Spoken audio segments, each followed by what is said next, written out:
जय श्री राधे कृष्णा दोस्तों। भगवान राम ने पूर्ण व्यक्ति यानी मर्यादा पुरुषोत्तम का अनुकरण किया। वह करुणा, सौम्यता, दया, धार्मिकता और अखंडता के अवतार थे। यद्यपि उनके पास दुनिया की सारी शक्ति थी, फिर भी वह शांत और सौम्य थे। अयोध्या में उनके शासनकाल को परिपूर्ण शासन के प्रतीक के रूप में राम राज्य कहा जाता है। अयोध्या राजा ऋषि मनु द्वारा स्थापित राजधानी थी। राजा दशरथ के शासनकाल के दौरान अयोध्या महान समृद्धि की अवधि तक पहुंच गया, लेकिन दशरथ को एक समस्या थी। उनकी कोई संतान नहीं थी, इसलिए उन्होंने अश्वमेध यज्ञ करने का निर्णय लिया। विस्तृत और कठिन अनुष्ठानों का अवलोकन करना पड़ा। ऋषि श्रृंग ने यज्ञ की अध्यक्षता की। इस बलिदान का प्रदर्शन अयोध्या में एक महान घटना थी। अंत में ऋषि श्रृंग ने एक मंत्र का पाठ किया और अग्नि को अर्पण किया। तब आसपास मौजूद देवता, गंधर्व, सिद्ध और ऋषि ब्रह्मा से प्रार्थना करने लगे। उस समय के दौरान लंका का राजा रावण लोगों को आतंकित कर रहा था और वे उसके खतरे से मुक्ति के लिए तरस रहे थे। उसने भगवान ब्रह्मा से वरदान प्राप्त कर लिया था कि वह कभी भी देवताओं या गंधर्ववासियों या यक्षों यानी राक्षसों के हाथों नहीं मरेगा। वह पुरुषों से नहीं डरता था। उसने अपने संभावित कातिलों की सूची में पुरुषों को शामिल करने की परवाह नहीं की तो ब्रह्मदेव ने घोषणा की कि रावण मानव के हाथों मारा जाएगा। तब देवता सहायता के लिए विष्णु भगवान के पास गए और उनसे निवेदन किया कि चूंकि दशरथ एक प्रतापी राजा थे, इसलिए उन्होंने अपनी दिव्यता के 4 अलग अलग अवतारों में अपनी 3 रानियों के घर में जन्म लिया। जब दशरथ का बलिदान समाप्त हो गया तो बलि कुंड के ऊपर एक चमकदार आकृति दिखाई दी और राजा को पयस्सम नामक एक दिव्य पेय दिया, जो उनकी रानियां कौशल्या, कैकेयी और सुमित्रा को दिया जाना था। नियत समय में कौशल्या ने राम, कैकेयी को भरत और सुमित्रा को लक्ष्मण और शत्रुघ्न जन्म दिया। सूर्यदेव को भगवान राम के वंशज का पूर्वज माना जाता है, जिससे सौर राजवंश यानी रघुकुल या राघवंश, रघु का अर्थ सूर्य और कुला या वामा अर्थ है पारिवारिक वंशज कहा जाता है। राम को रघुनाथ, रघुपति, राघवेंद्र आदि के रूप में भी जाना जाता है। ये सभी नाम उपसर्ग के साथ शुरू होते हैं।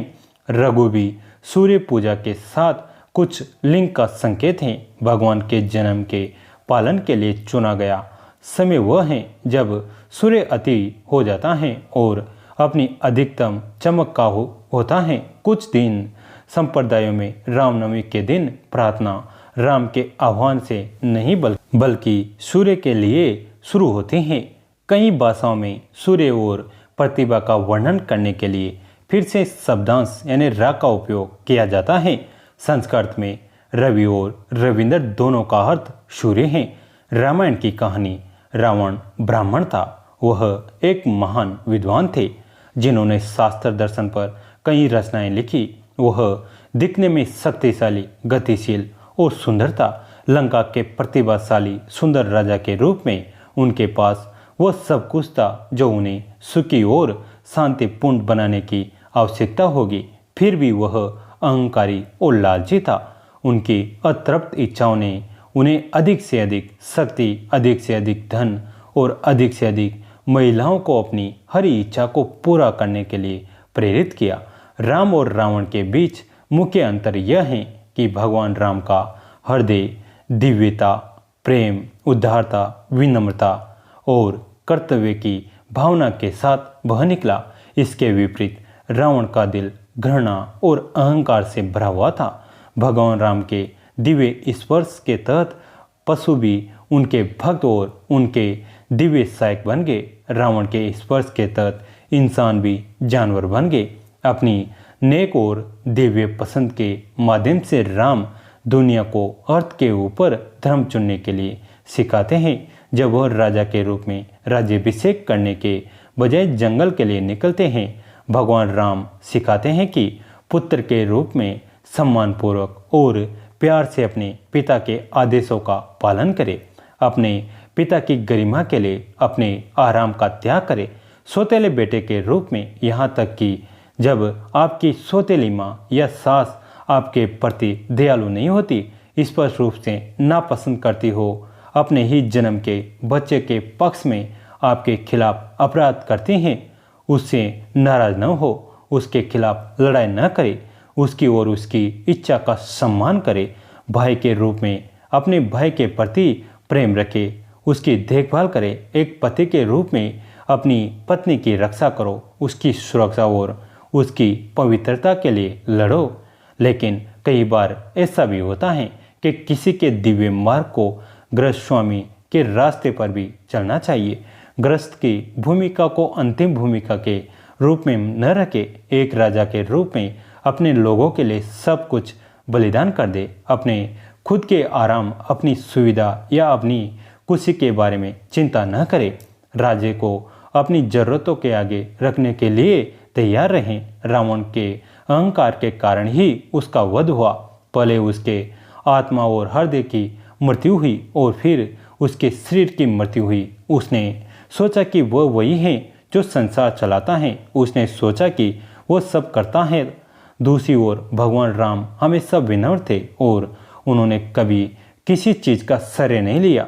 लंका में युद्ध के अंत में भगवान राम सीता जी को शहर भ्रमण के लिए ले गए, जिसमें उन्होंने दिखाया कि जहाँ विभिन्न युद्ध हुए हैं, जब वे उस स्थान पर पहुँचे जहाँ उन्होंने रावण को मारा था और विजय प्राप्त की थी, तो उन्होंने सीता जी को केवल यह बात बताई, यह वो जगह है जहाँ रावण की मृत्यु हुई थी। उन्होंने ये नहीं कहा यह वो जगह है जहाँ मैंने राक्षस को कुचल दिया, या यह वो जगह है जहाँ मैंने रावण को मार डाला।